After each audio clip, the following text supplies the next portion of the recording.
What's going on, everybody? KingofDragons 5000 here, coming at you with another figure review. Today we'll be having a look at the Hasbro Star Wars Black Series Guardians of Evil 4-pack, the Royal Guard, or the Imperial Royal Guard. We'll just call him the Royal Guard for short. This 4-pack does contain the Senate Guard, the Royal Guard, the Shadow Guard, and the Elite Praetorian Guard in the background, but today we'll be focusing on the Imperial Royal Guard garbed in red. So what we're going to do is take a little break, get these guys out of the way, and so we can focus on the Royal Guard. So stay tuned, everyone. So here we have the Royal Guard posed and out of the packaging. Before we get onto the figure, let's actually look at his accessories. He does come with two accessories. He does come with his Electro Pike right here, which we actually never see what it's actually used for because, well, in Return of the Jedi, they really don't do anything, and in Revenge of the Sith, they kind of just die up against the wall. So we never really get to see what these Electro Pikes do, but I can imagine that they shock people when the end touches them. Really glad that we got that with him. And just like with the Senate Guard, he does come with his little blaster. I'm not going to take the little rubber band off because, as I found out, it really doesn't sit tightly in the holster, so that little rubber band is actually there for a reason, and that's to keep it in there. But other than that, the Imperial Royal Guard does not come with anything else. And that's actually exactly the way the single release was. What you got was just the bare bones figure that you see right here. And I have to say, although I like the Imperial Royal Guard, I don't think it was executed in the best way. And the reason I say that is that this robe that he has over him is just way too big. Like, look at all that excess material on either side. It should actually, I don't know, there's just no way to get it to sit the way it did in the movie, because in the movies it kind of like draped, forming like a V down here, and you really can't do that with this figure.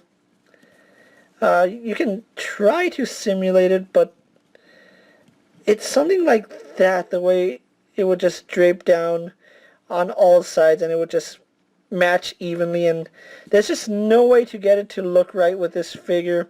So it kind of looks like he's wearing a big dinner cloth all over, and I like it, but at the same time I have my quarrels with it because you can see all this excess material.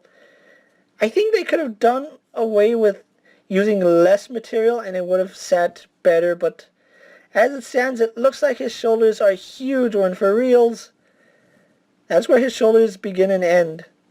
So you can kind of pat that down, and once you get it situated, it will look alright. But if you just have the fabric as it is, it kind of looks like his shoulders are ginormous, and they're not. But let's actually go on to the details, because despite having this robe on, he has quite a bit of details on him. For starters, we do have a look at the royal mask, which it's really iconic. I do like the black visor against the red. It does produce this really stark difference. You can see the details going in the back of the helmet, which looks really nice. And it is a softer plastic, as you can see, but there's really not too much give, so you're not going to get too much head movement out of that, and we'll go over that with articulation.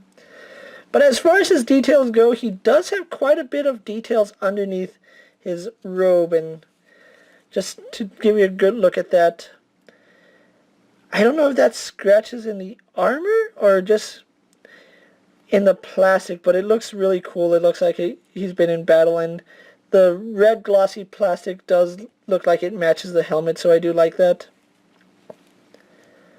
You can see the panel lining on his costume right there, and then back here on his armor. You can see even the belt is nicely detailed. I do like the fact that they actually took the time to sculpt all this detail rather than just giving us a flat costume. His holster where he has his little blaster. Something I didn't know about the Royal Guards, they have thigh-high boots. And unlike the Senate Guard, his clips are actually painted black, so I do like that little detail. And then nice boots, although on mine his ankles seem to be on the loose side, and unfortunately that is an issue because figures with loose ankles tend to fall over really easy. With that being said, guys, that is the Royal Guard for you. He did get a single release, and I was never able to find the single release in stores, so I was actually happy to actually have a Royal Guard now, even though he did come with a 4-pack, but that's neither here nor there. Let's actually go on to his articulation.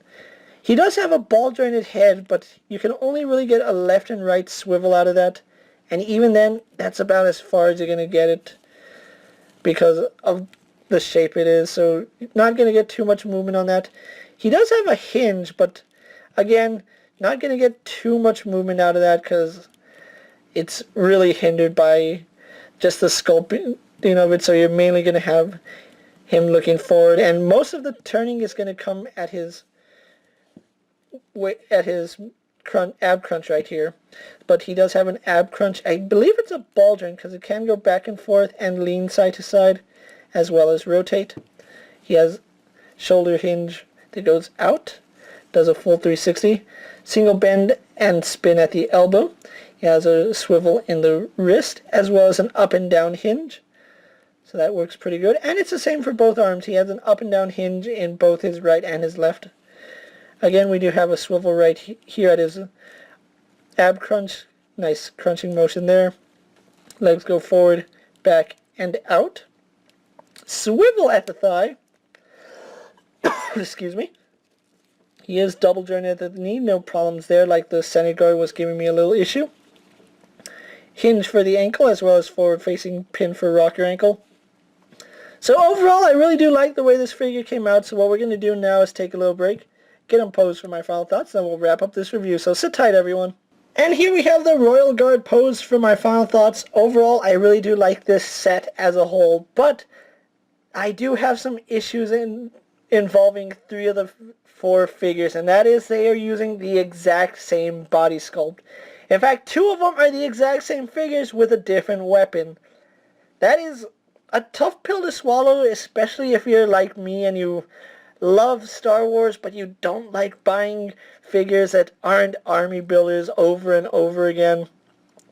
I'm okay buying as many stormtroopers as they give me, but I kind of would have liked to see some variety in these 2 sculpts, and you'll see more when I get onto this guy and the variety of sculpt. But overall, I really do like this set, and it is available at GameStop.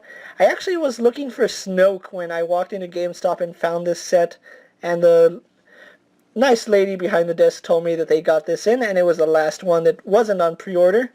So I just had to pick it up, and it is going to cost you about $90, which is a really tough pill to swallow, but if you can stomach it and you really want this set, I recommend it. Otherwise, I would say pass, especially because we are getting more Praetorian Guards, but overall, I do like this set, and it is hitting GameStops now, so if you're looking for this set, go ahead and pick it up. With that being said, guys, I'm KingofDragons 5000. Don't forget to like this video, leave a comment, subscribe to my channel, go check out all my other Black Series reviews. As always, if there's a figure you would like to see me review, let me know down in the comments, and if it fits in my collection, I'll definitely have a look at it. And until next time, guys, I'll see you later. Take care, everyone.